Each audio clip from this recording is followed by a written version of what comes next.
tidak enak buat kitanya. Dan itulah mentor. Sesuatu yang tidak enak dari mentor dan kita jalankan. Kenapa begitu? Karena mentor tahu kemampuan kita. Karena mentor tahu arah mana yang kita pilih daripada bisa jalankan. Ini bentuk dari trainer entrepreneur. Jadi pengusaha yang dilatih. Bapak Ibu, hanya di networking lah perusahaan itu bisa dijalankan. Bentuk Bapak Ibu dilatih untuk jadi pengusaha. Salah satunya adalah di bisnis networking. Nah, tetapi yang terjadi belakangan ini, kita punya banyak hal. Apa sih yang disebut dengan networking itu? Bahkan kesannya orang menghindari, ya. Di sini saya coba jelaskan. Di dalam bisnis networking itu ada 3 jenis, mirip, tetapi masing-masing berbeda. Jadi sangat-sangat berbeda sekali dari perbandingan berikut. Nah, kita kategorikan networking itu bisa disebut networking, bisa disebut MLM, bisa disebut money game. Nah, pertama dari sisi konsep. Networking artinya jaringan, yang dimaksudnya secara konsep adalah kumpulan para pemakai. Jadi bukan dalam pengertian ini adalah orang berkumpul kemudian menjual barang-barang, bukan. Tetapi kita mengumpulkan komunitas pemakai dari satu produk yang kita jual. Nah, itu adalah bentuk konsep daripada networking. Sedangkan MLM lebih kepada kumpulan penjual. Nah, berbeda dengan money game. Tentu kalau money game ini karena prosesnya dilarang di Indonesia, maka kategori money game ini dimasuk dalam konsep sistem menembus. Karena bentuknya hanya permainan uang saja. Masuk ke kiri, masuk ke kanan, masuk ke seseorang, kemudian pindah lagi seperti itu. Itu bentuk permainan. Sehingga kita masuknya dalam konsep yang seperti itu adalah jaringan tipu-tipu. Nah, kedua, prinsipnya di networking itu adalah kerja banyak. Artinya untuk menghasilkan penghasilan yang besar, maka dibutuhkan pekerjaan untuk mengumpulkan pemakai.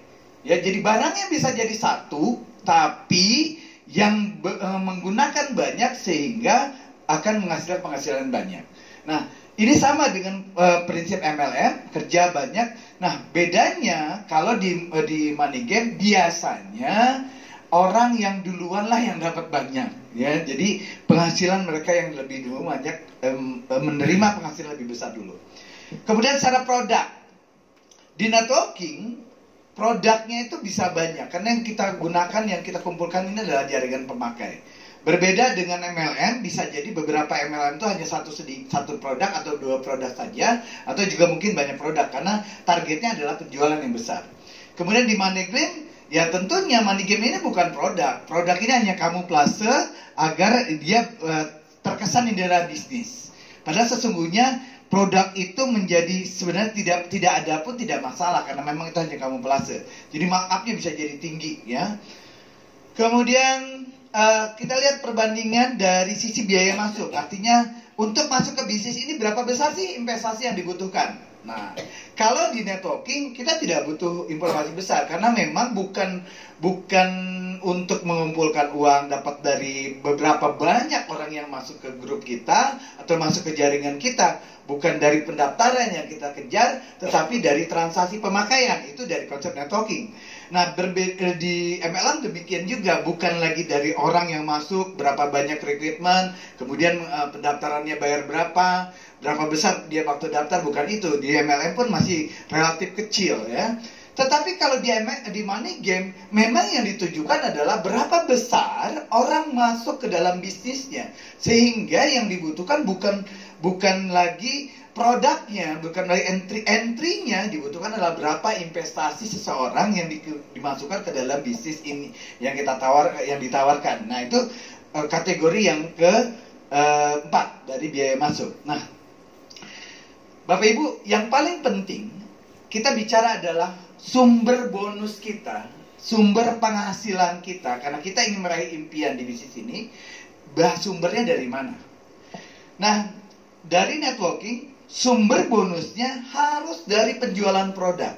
Kenapa? Ingat tadi jaringan pemakai. Jadi berapa besar transaksi penjualan, berapa omset yang terjual, yang terpakai oleh para pemakai, itu menjadi sumber bonus kita. Bukan bonusnya dari berapa besar orang yang kita rekrut. Bukan, tetapi berapa besar orang itu menggunakan. Jadi bisa jadi mungkin jaringan kita hanya 100 orang, tetapi pemakaiannya rutin. Sehingga setiap bulan itu terjadi repeat order. Nah, itu menjadi besar. Nah, itu di asal bonus ya. Di networking. Bagaimana dengan MLM? Sama. Di MLM lebih juga pertanyaannya adalah kepada penjualan produk. Lalu bagaimana di money game? Nah, ini yang membedakan. Mengapa money game? Rata-rata yang dilihat adalah recruitment. Kenapa? Karena yang dihitung adalah berapa banyak orang yang entry masuk ke dalam bisnis ini. Berapa banyak entry yang orang masuk bisa jadi satu, tetapi jumlah investasinya besar. Sehingga yang diharapkan adalah ketika orang masuk, ada uang begitu besar masuk sebagai penghasilan. Jadi relatif bukan jumlah orang, tetapi jumlah penghasilan dari orang itu beli investasi, beli paket investasinya berapa. Reinvestasi, maksudnya investasi ini berarti kecek apakah kita sudah gabung, boleh nggak gabung lagi nih? Kayak udah punya titik usaha, boleh nggak dapat titik lain? Biasanya di networking atau di MLM itu tidak boleh, karena memang bukan titik yang diarahkan, bukan orang. Jadi satu orang tuh bisa mengeksplor lebih banyak, bisa dia mengembangkan jaringannya, dia bisa mengembangkan omsetnya ketika di MLM, atau memperbesar jaringannya tetapi juga omset. Nah, bedanya kalau di money game tidak ada.